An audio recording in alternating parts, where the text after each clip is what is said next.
So our next topic is structure of NaCl. NaCl जिसके अंदर Na positive रहेगा cation, Cl क्या रहेगा आपके पास anion. NaCl structure is a FCC lattice जिसके अंदर जो बेसिस रहेंगे वो sodium atom and chlorine atom जो बेसिस रहेंगे, क्योंकि जो एक स्ट्रक्चर बनेगा क्रिस्टल स्ट्रक्चर वो किससे बनता है, लैटिस प्लस बेसिस. बेसिस क्या रहते हैं, बेसिस क्या रहेंगे इसके अंदर एटम्स, मॉलिक्यूल्स और आयंस. तो बेसिस क्या है, सोडियम एटम और क्लोरीन एटम. तो NaCl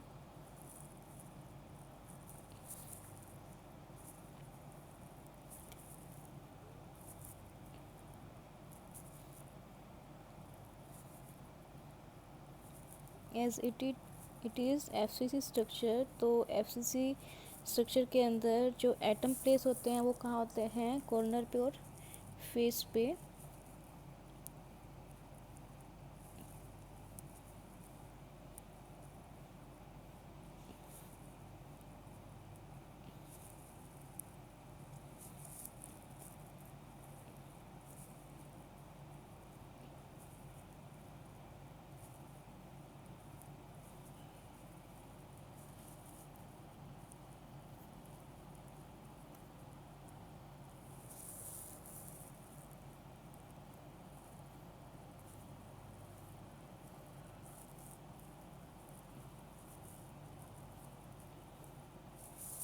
देखिए arrangement of chlorine atom and sodium atom is, chlorine atom रहेगा वो रहेगा आपके पास 8 कॉर्नर्स पे एंड 6 फेसेस पे. और जो सोडियम रहेगा वो कहाँ रहेगा आपके 12 एजेस पे और 1 inside the body, 1 body centre. तो जो Cl है, Cl को मैं डिनोट करवा रही हूँ डॉट से, और जो Na पॉजिटिव है उसको मैं एक सर्कल से डिनोट कर रही हूँ. तो जो Cl है, Cl कहाँ पे प्लेस करना है आपने, 8 कॉर्नर एंड 6 फेसेस. तो 8 corner 1 2 3 4 5 6 7 and last one is 8. 6 faces के ऊपर 1 2 3 4 5 एंड 6. ठीक है, तो आपके पास 8 कॉर्नर्स एंड 6 फेसेस. जो आपके पास सोडियम है वो 12 एजेस एंड 1 बॉडी. तो एक आप इनसाइड दिस बॉडी, ठीक है, और 12 एजेस. एजेस कहाँ पे आपके पास, ये एजेस हैं. तो 12 एजेस 1 2 3 4 5 6 7 8 9 10 11 लास्ट में इज 12. ठीक है, इसको आप ज्वाइन करोगे यहाँ पे.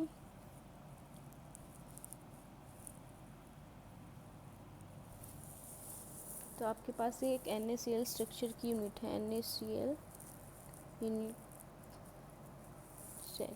तो आपने देखा जो Cl है वो कहाँ पे प्लेस है, 8 कॉर्नर 6 फेसेस. जो Na है वो 12 एजेस और 1 बॉडी सेंटर पे. जो बेसिस है यहाँ पे कंसिस्ट कर रहे हैं 1 atom of sodium and 1 atom of chlorine.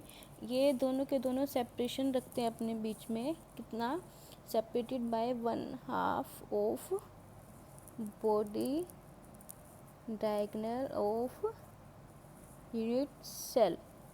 1/2 of body diagonal of unit cell.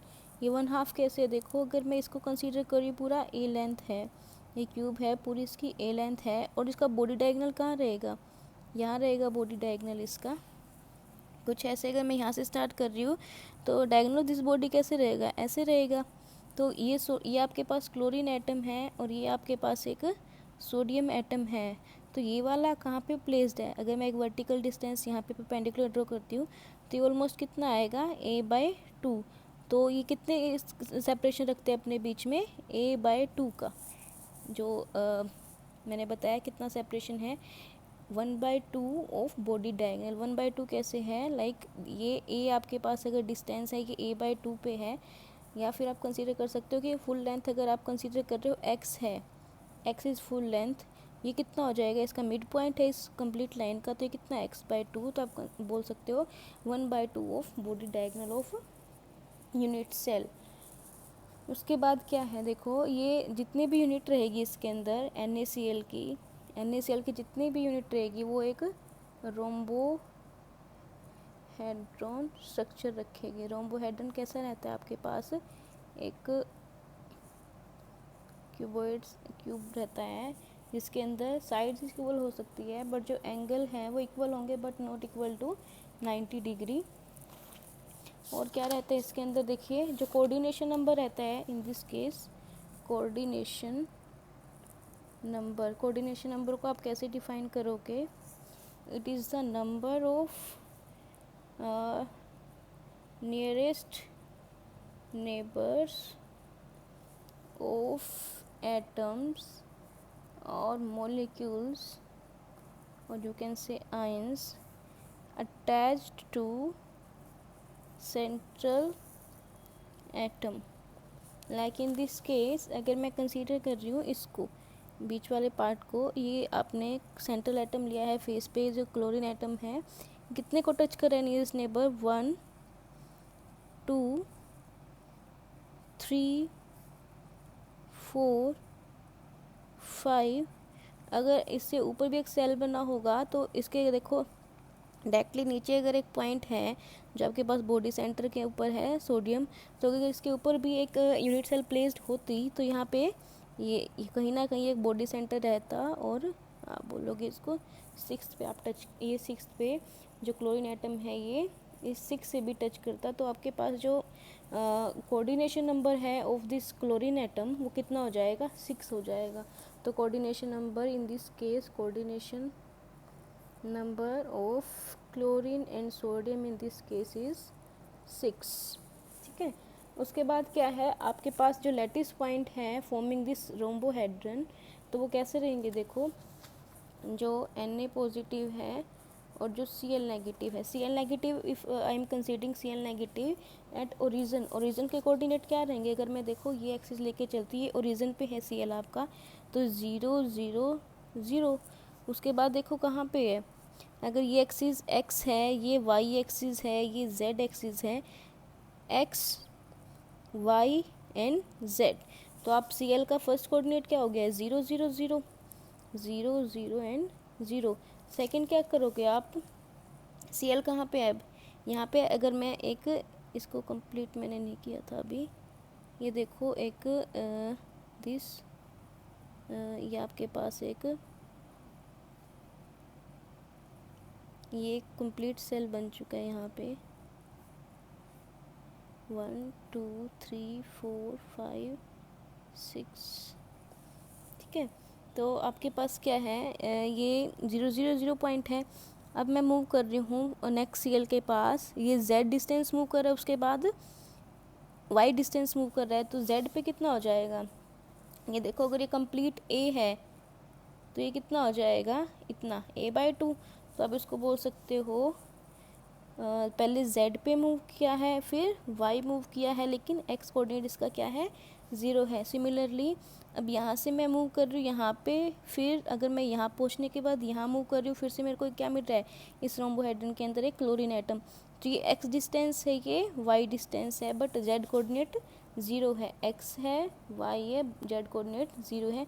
Similarly जो नेक्स्ट रहेगा आपके पास क्या हो जाएगा, कोऑर्डिनेट ये हो जाएगा। ये आपके पास Cl एटम की लैटिस पॉइंट मिल चुके हैं। अब सोडियम एटम कहाँ पे है, सोडियम एटम देखो, सोडियम एटम यहाँ पे है, तो ये देखो इस एक्सिस पे, ये एक्स एक्सिस आपने कंसीडर की है, एक्स एक्सिस पे y और z की वैल्यू क्या रहेगी, 0 रहेगी।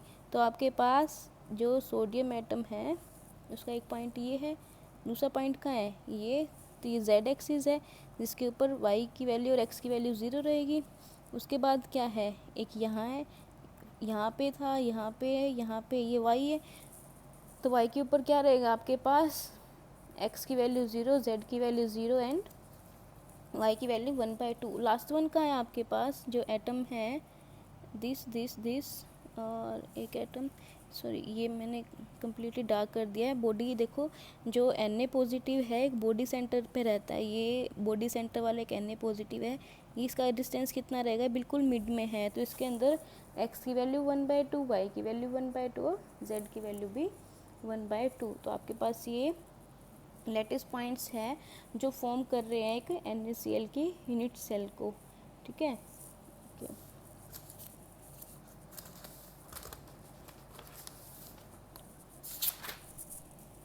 ये मैंने आपको बताया है कि NaCl कम्प्लीटली क्या है, FCC स्ट्रक्चर है, क्योंकि यहाँ पे फेसिस पे आपके पास कोऑर्डिनेशन नंबर भी 6 है और फेसिस पे आपके पास क्या रहता है, एटम प्लेस होते हैं। तो और उसके बाद है आपके पास डायमंड स्ट्रक्चर।